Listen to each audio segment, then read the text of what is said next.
අයිබෝවන් සුබ දවසක් ඔන්න අදත් මම වීඩියෝ එකක් අරගෙන ඇවිල්ලා තියෙනවා වෙනද වගේම මේ වීඩියෝ එකත් මම අරගෙන ආවේ UK එහෙම නැත්නම් ඉංග්ලන්ඩ් එන්න ඉන්න ඔයාට සහ ආපු ඔයා වෙනුවෙන් ඔයත් UK ඩ්‍රයිවිං ලයිසන් එක ගන්න බලාපොරොත්තු වෙමින් ඉන්න කෙනෙක් නම් මෙන්න මේ වීඩියෝ එක ඔයා වෙනුවෙන් තමයි මම අරගෙන ආවේ ඉතින් වැඩි දිගට යන්න නැතුව මම කෙටියෙන් කියන්නම් කොහොමද ඔයා UK ඩ්‍රයිවිං ලයිසන් එක ඔයාගේ අතට අරගන්න කියන එක UK ඩ්‍රයිවිං ලයිසන් එක ඔයා අරගන්න ඕන නම් ඔයා කරන්න ඕන දේවල් තුනක් තියෙනවා අංක එක තමයි ඔය ඇප්ලයි කරන්න ඕන මුලින්ම UK ප්‍රොවින්ෂියල් ලයිසන් එකට UK ප්‍රොවින්ෂියල් ලයිසන් එකට ඔය ඇප්ලයි කරන්න අංක එක අංක දෙක තමයි ඔයා බුක් කරගන්න ඕන UK ඩ්‍රයිවිං තියරි ටෙස්ට් එක ඒකේ පාර්ට් දෙකක් තියෙනවා පාර්ට් එක තමයි තියරි පාර්ට් එක අනිත් පාර්ට් එක තමයි හැසාඩ් පර්සෙප්ෂන් ඉතින් මේ පාර්ට් දෙකේම ඔයා ඒ අදාළ ස්කෝර් එක අරගෙන ඔයා ටෙස්ට් එක පාස් වෙන්න ඕන අංක 3 තමයි ඔයා බුක් කරගන්න ඕන UK ඩ්‍රයිවිං ප්‍රැක්ටිකල් ටෙස්ට් එක ප්‍රක්ටිකල් ටෙස්ට් එක බුක් කරගත්තට පස්සේ ඔයාට පුළුවන් ඉන්ස්ට්‍රක්ටර් කෙනෙක්ව හයර් කරන්න.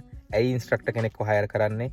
මොකද ඔයා ලංකාවේ ඕල්රෙඩි ඩ්‍රයිව් කරා කියලා මෙහි ආවිල්ලා නිකන් ඩ්‍රයිව් කරා කියලා ඔයාට එක්සෑම් එක ඩ්‍රයිවිං ටෙස්ට් එක පාස් වෙන්න අමාරුයි ප්‍රැක්ටිකල් ටෙස්ට් එක. ඉගෙන ගන්න ඕන නිර්ණායක ටිකක් තියෙනවා, මාර්ග නීති ටිකක් තියෙනවා. ඩ්‍රයිව් කරද්දී ඒ පිළිපදින්න ඕන මේ රට ඇතුළත මේ රටේ තියෙන මාර්ග නීති වලට අනුකූලව ඒ අදාළ දේවල් ටිකක් තියෙනවා ඔයාට ඉගෙන ගන්න. හැබැයි හරිම ලේසි ඉගෙන ගන්න වට පුළුවන් ඉන්ස්ට්‍රක්ටර් කෙනෙක්ව බුක් කරගෙන ඒ ටික ඉගෙන ගන්න. ගොඩක් කට්ටිය බය කරනවත් දෙපාරක් ෆේල් වුණා තුන් පාරක් ෆේල් වුණා ඔක හරිම අමාරුයි කියලා. අමාරු නෑ. ඔයා හරියට ස්ටඩි කරොත් හරියට ඉගෙන ගත්තොත් ඔයාට පුළුවන් මේ ඩ්‍රයිවිං ටෙස්ට් එක එකපාරින්ම ප්‍රැක්ටිකල් ටෙස්ට් එක පාස් වෙන්න. කවුරුත් කියන කතා ගණන් ගන්න එපා. මම කලින් වීඩියෝ වලත් කිව්වා කට්ටිය බය කරනවා එහෙම එපා. ඔයාලා ස්ටඩි කරන්න ඔයාලා හොඳට ඔලුවට දාගන්න මේ දේවල් ටික හරියට ඉගෙන ගන්න. ඔයාට පුළුවන් එකපාරින්ම මේ ලයිසන් එක ඔයාගේ අතට අරගන්න. ඉතින් කරන්න ඕන දේවල් තුනයි තියෙන්නේ. අංක 1 තමයි ඔයා UK ප්‍රොවින්ෂියල් ලයිසන් එක අතට ගන්න ඕන. අංක 2 තියරි ටෙස්ට් එක බුක් කරගන්න ඕන. අංක 3 ප්‍රැක්ටිකල් ටෙස්ට් එක බුක් කරගන්න ඕන.